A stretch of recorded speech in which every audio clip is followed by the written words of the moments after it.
Good morning mga kasuki and welcome back po ulit sa aking YouTube channel. For today's vlog mga kasuki, magluluto po tayo ng merienda na biko. Ayan po, may kakanggata at may 1/4 na asukal at may dahon ng saging para sa ating biko. Ito na po yung sinaing na malagkit. At gagawa naman po tayo ng latik. Ayan. Medyo tiyagaan lang po ang paggawa ng latik mga kasuki kasi medyo mahaba-habang paghahalo ang kailangan natin dyan.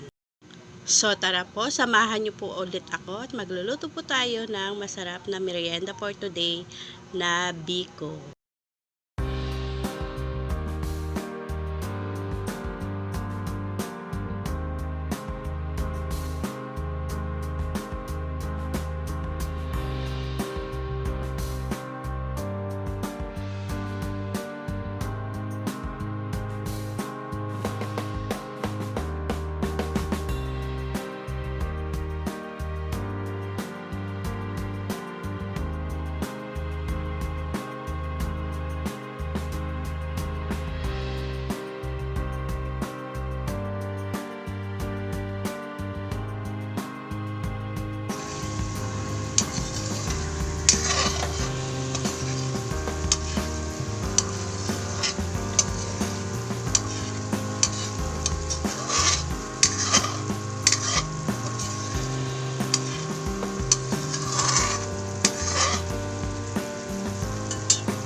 Ayan mga kasuki, lumabas na po yung langis ng ating latik. Ayan po. Yung langis na yan mga kasuki, pwede po yung gawing panghaplas sa ating katawan, sa mga lamig-lamig. Ayan po. Basta lutuin lang pong mabuti yung ating latik para hindi babaho yung ating lana.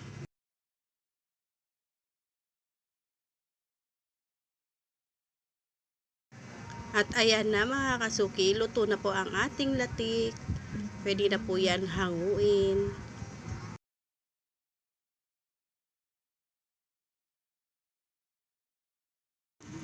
At ngayon naman po, gagawa po tayo ng arnibal para sa ating biko. Ayan po, tutunawin lang po natin yung brown na asukal para bago natin ihalo yung ating malagkit rice.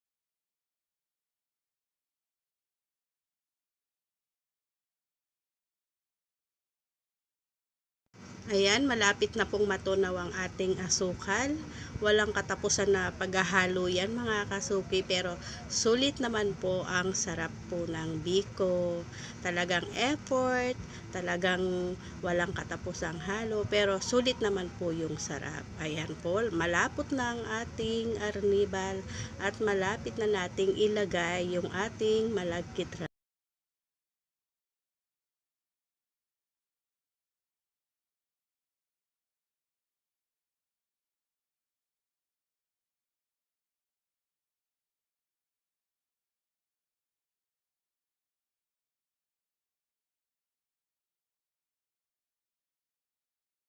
Ayan, pwede na po nating ilagay yung ating malagkit rice at haluin po natin para yung asukal po maghalo sa ating malagkit.